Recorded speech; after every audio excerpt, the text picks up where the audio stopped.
அன்பு ஆன்மீக தமிழ் அன்பர்களே நண்பர்களே, உங்கள் அனைவருக்கும் தமிழ் யூடியூப் சேனலின் இனிய தமிழ் வணக்கம். தாய்மொழியால் இணைவோம், தாய்மொழியை வளர்ப்போம். வாழ்க தமிழ், வளர்க தமிழ். இன்று நமது சேனலில் 2024 வருகின்ற தமிழ் புத்தாண்டான குரோதி வருட பிறப்பு பற்றிய சிறப்பு தொகுப்பு ஆகும். இத்தொகுப்பில் தமிழ் வருடப்பிறப்பு தேதி, நேரம் மற்றும் தமிழ் வருடப்பிறப்பின் சிறப்புகள் என்ன என்பதை தெளிவாகவும் விளக்கமாகவும் இயல்பாகவும் உங்களுக்காக அளித்துள்ளோம்.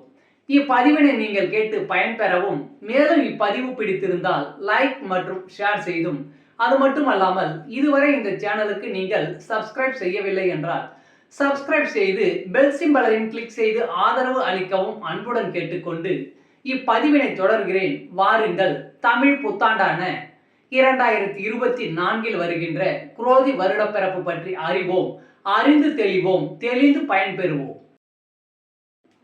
சித்திரை திருநாள், தமிழ் வருடப்பிறப்பு என்று பலவிதமான பெயர்களில் அழைக்கப்படும் தமிழ் புத்தாண்டு அன்றுதான் இந்தியாவின் வெவ்வேறு மாநிலங்களிலும் வெவ்வேறு மொழிகள் பேசுபவர்களின் புத்தாண்டு கொண்டாடப்படுகிறது. கேரள மக்களின் மலையாள வருடப்பிறப்பு, அதாவது கேரள புத்தாண்டான விஷு பண்டிகையும் ஏப்ரல் 14 அன்றுதான் கொண்டாடப்படுகிறது. அதே போல மேற்கு வங்கத்தில் பைசாகி, பஞ்சாபில் வைசாகி, அசாமில் பிகு மற்றும் ஒரிசாவில் பன்னா சங்கராந்தி ஆகிய பெயர்களில் புத்தாண்டு 2024 கொண்டாடப்படும். தமிழ் பஞ்சாங்கத்தின் அடிப்படையில் மொத்தம் 60 ஆண்டுகள் உள்ளன மற்றும் ஒவ்வொரு ஆண்டுக்கும் ஒவ்வொரு பெயர் உள்ளது. நடப்பு ஆண்டின் பெயர் சோபகிருது வருடம் என்பது மிகவும் குறிப்பிடத்தக்கது. வரும் தமிழ் புத்தாண்டின் பெயர் குரோதி என்று அழைக்கப்படுகிறது. 60 ஆண்டுகளில் இந்த ஆண்டு 38வது ஆண்டாகும். பாரம்பரிய முறைப்படி தமிழ் வருட பிறப்பன்று பொங்கல் பண்டிகை போல வீட்டை சுத்தம் செய்து அலங்கரித்து வீட்டில் இருக்கும் அனைவரும் தலை குளித்து விருந்தினராக அறுசுவை உணவு சமைத்து நெய்வேத்தியம் செய்து உண்பார்கள். ஒரு சில சமூகங்களில் தமிழ் வருட பிறப்பன்று குலதெய்வ கோவிலுக்கு சென்று பொங்கல் வைத்து படைக்கும் வழக்கமும் அபிஷேகம் செய்யும் வழக்கமும் இருக்கின்றது. கோடை வெயில் அதிகரிப்பதை ஒவ்வொரு தமிழ் புத்தாண்டும் குறிப்பிடுவதால் தமிழ் புத்தாண்டு அன்று அறுசுவை உணவோடு நீர், மோர் மற்றும் பானகம் ஆகிய இரண்டும் செய்து பூஜையில் வைத்து அனைவருக்கும் விநியோகம் செய்யப்படும். தமிழ் புத்தாண்டு பஞ்சாங்கத்தின் அடிப்படையில் பின்பற்றப்படுவதால் புதிய பஞ்சாங்கமாகி பூஜையில் வைத்து உணவு, இனிப்புகள் சமைத்து கற்பூரம் காட்டி அனைவரும் வணங்கிய பின்பு பஞ்சாங்கம் படிப்பது என்பது பாரம்பரிய வழக்கமாக இன்று வரை பின்பற்றப்பட்டு வருகிறது. வீட்டில் சுபகாரியம் நடத்துவதற்கு, சுபகாரிய பேச்சை துவங்குவதற்கும் பஞ்சாங்கத்தில் நல்ல நாள் மற்றும் நேரம் தமிழ் புத்தாண்டு தினத்தன்று பார்ப்பது வழக்கமாகும்.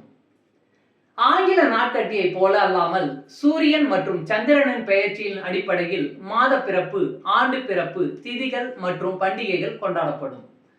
ஒவ்வொரு மாதமும் ஒரு ராசியில் சூரியன் சஞ்சரிக்கும். சூரியன் ஒரு ராசியில் இருந்து அடுத்த ராசிக்கு செல்லும் முதல் நாள் ஒரு மாத பிறப்பை குறிக்கும். அந்த வகையில் ஜாதக கட்டத்தில் உள்ள 12 ராசிகளில் முதல் ராசியான மேஷ ராசியில் சூரியன் பிரவேசிக்கும் காலம் சித்திரை மாத பிறப்பையும் தமிழ் வருட பிறப்பையும் குறிக்கும். ஏப்ரல் 14, 2024 அன்று சூரியன் மீன ராசியிலிருந்து மேஷ ராசிக்கு பெயர்ச்சி ஆகிறார். அதன் அடிப்படையில் 2024 தமிழ் புத்தாண்டு, அதாவது தமிழ் வருட பிறப்பு ஏப்ரல் 14 ஞாயிற்றுக்கிழமை அன்று கொண்டாடப்படுகிறது. தமிழ் அன்பர்களே நண்பர்களே, இன்று நமது சேனலில் 2024 வருகின்ற தமிழ் புத்தாண்டான குரோதி வருடம் பற்றிய தொகுப்பை உங்களுக்காக அளித்ததில் நான் பெருமை கொள்கிறேன். மேலும் இப்பதிவில் அளிக்கப்பட்ட அனைத்து தகவல்களும் யான் அறிந்து கொண்டவை. யான் அறிந்த இந்த தகவல்கள் ஏதேனும் ஒரு வகையில் உங்களுக்கும் உதவ வேண்டும் என்ற நோக்கிலே இங்கே அளித்துள்ளேன். யான் அளித்த இந்த தகவல்கள் ஏதேனும் ஒரு வகையில் உங்களுக்கு உதவும் என்றும் நான் மிகவும் நம்புகிறேன்.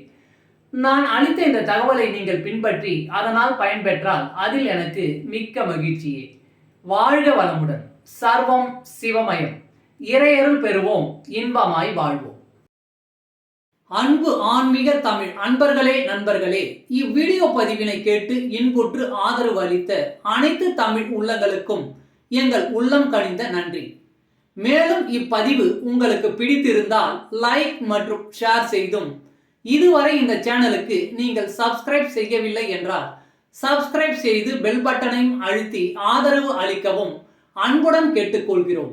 மிக்க நன்றி. அடுத்த பதிவில் உங்களை விரைவில் சந்திக்கும் வரை உங்களிடமிருந்து விடை பெறுவது தமிழ் யூடியூப் சேனல்.